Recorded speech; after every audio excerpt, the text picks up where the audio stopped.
What's up, everybody? Today, we're going to talk about a super powerful mixing technique, BPM syncing your reverbs.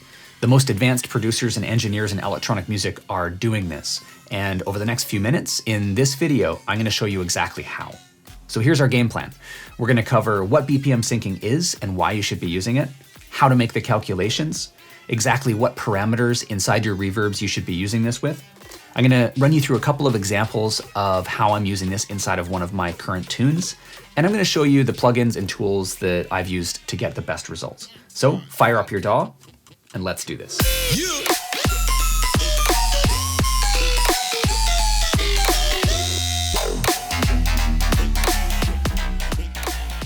Just before we get going, I'd like to invite you to join the community by hitting subscribe and activating notifications. That way, you won't miss a beat and you'll get the heads up on all the things as soon as I post them. If you're on the mobile app, you just click right here to subscribe, then here to get notifications, and follow the enable prompts to activate them in your settings. BPM syncing, put simply, is getting a parameter to respond rhythmically with your song. If you've worked with delays at all before, then you're probably already familiar with it. If you load up a simple delay, you'll see it syncs by default to the song BPM. If we set it to 4, then it's a quarter note delay.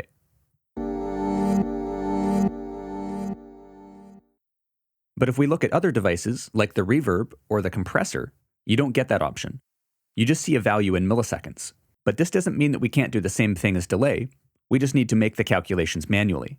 So that begs the question, why would we want to go to the trouble of making those calculations? What's the advantage?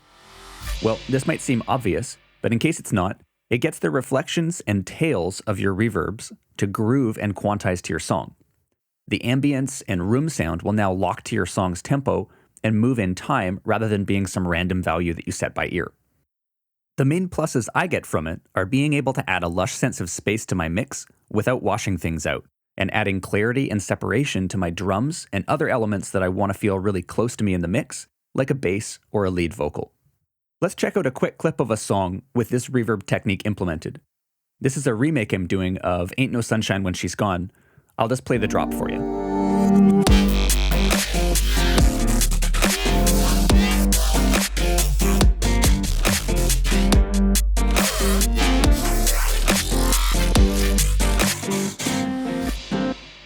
Now let's talk about how to make the calculations. I'm going to show you 3 ways real quick here. Method number 1, bust out the calculator. Here's the formula. There are 60,000 milliseconds per minute. So if you take 60,000, then divide that by your song BPM, 70 in the case of my tune here, that gives you a value in milliseconds of 1 beat. This song's in 4/4 time, as is most dance music, so that's a quarter note. Let's give it a shot. We take 60,000 milliseconds per minute, divided by 70 beats per minute, and that gives us 857 milliseconds per quarter note. Then all you do to get the other values is multiply or divide it further.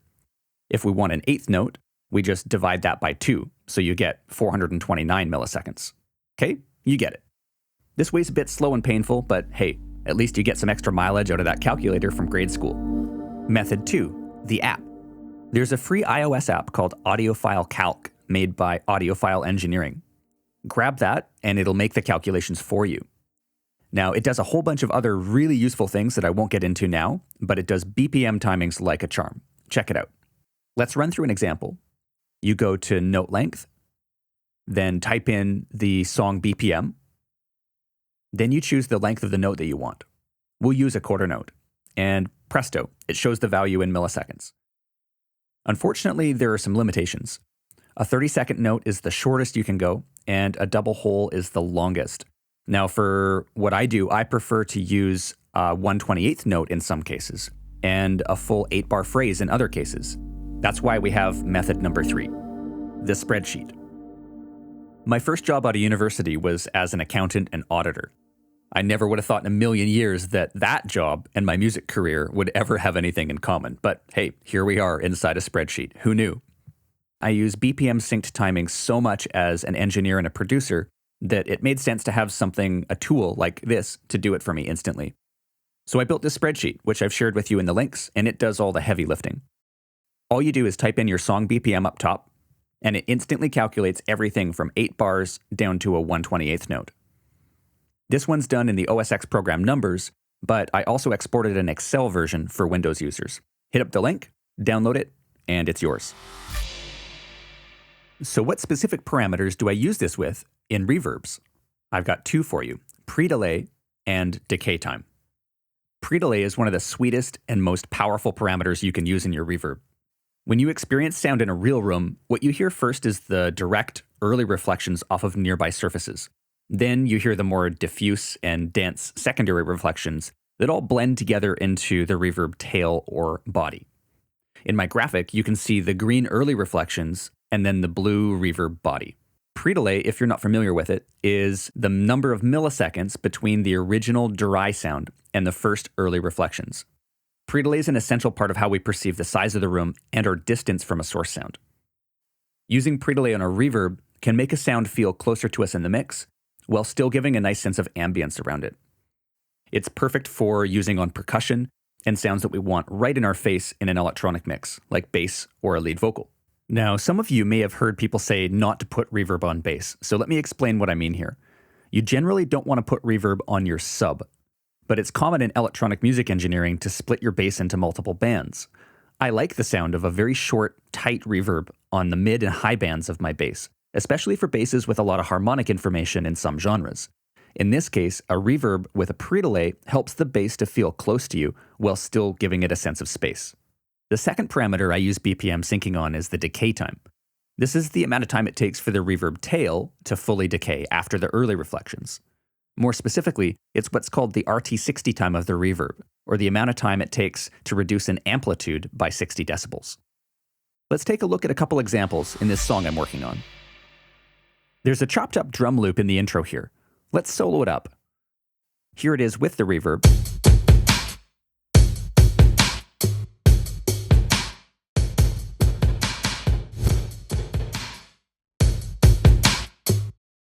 And without the reverb.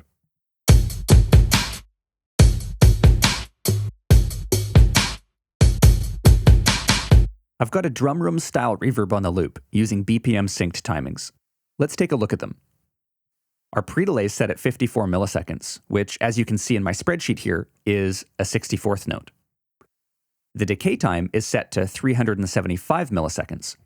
You'll notice that that's shorter than a regular eighth note in my spreadsheet because we're using a pre-delay.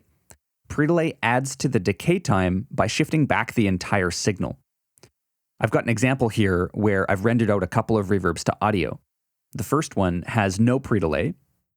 The second one does. You can see the entire signal takes longer to decay. When I'm engineering sounds, I want to know exactly when they're fully decayed, so I subtract any pre-delay. In my spreadsheet, that's why I have a second column called net of pre-delay. So in this case, a regular eighth note would be 429 milliseconds, but with a 54 millisecond pre-delay subtracted off, we get a decay time of 375 milliseconds. Clear as mud? Just trust the spreadsheet and you'll be all good. Another way I've used BPM synced reverb is on the main claps in the drop. I'm using a drum rack for the beats here, and I have a main snare punching up the center in mono, then two separate claps hard panned left and right to add stereo width. My goal with the reverb is to add a big room sound that decays perfectly before the next time the claps hit, while at the same time not cluttering up the center of the mix where the snare and kick need to dominate. Let's solo up the drum rack and listen with the reverb.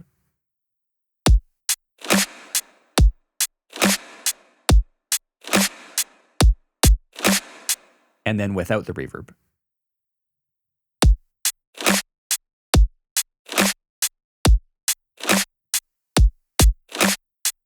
So let's take a look at the settings. We've got a reverb placed in a send and return setup inside the drum rack, and we're sending up signal from each one of the hard panned claps. We're using the filters to bandpass the signal to help it blend into the mix, as well as some extra stereo spreading. The pre-delay is 107 milliseconds, which is a 30-second note from my spreadsheet.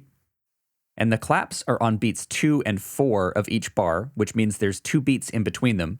So I set the decay at 1607 milliseconds, which is a half note minus the pre-delay. So it sits perfectly between the claps and accounts for the delay that the pre-delay adds to the signal. The final example I want to share with you is this chopped up guitar. Let's solo it up and listen with the reverb.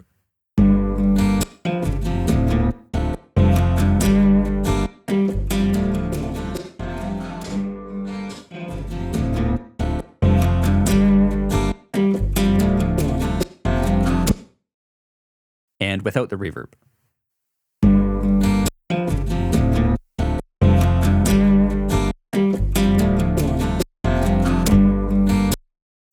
For settings, we've got a pre-delay of 27 milliseconds, which is 128th note. Because of the playing style and the chops, using a longer pre-delay created too much separation and the reverb sounded audibly disconnected from the source sound. So I really like 128th note here. For decay, we're using 402 milliseconds, which is an eighth note minus the pre-delay. We're also using our input filters to bandpass the sound, and some low and high shelving in the diffusion network to help tame up the reverb so it's more transparent in the mix. So here's everything all together.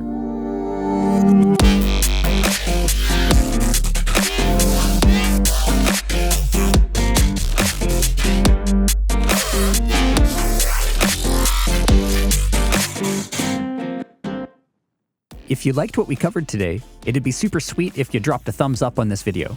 Extra points if you share it around. The more people that see my videos, the easier it is for me to keep making more of them for you. Your support is massively appreciated. Thank you so much. All right, so there you have it. BPM synced timings and reverb. Add that one to your toolbox and use it in your next track. I'd love to hear from you guys, so hit me up in the comments below and let me know what you thought about this one. I hope it inspired you to write some new music.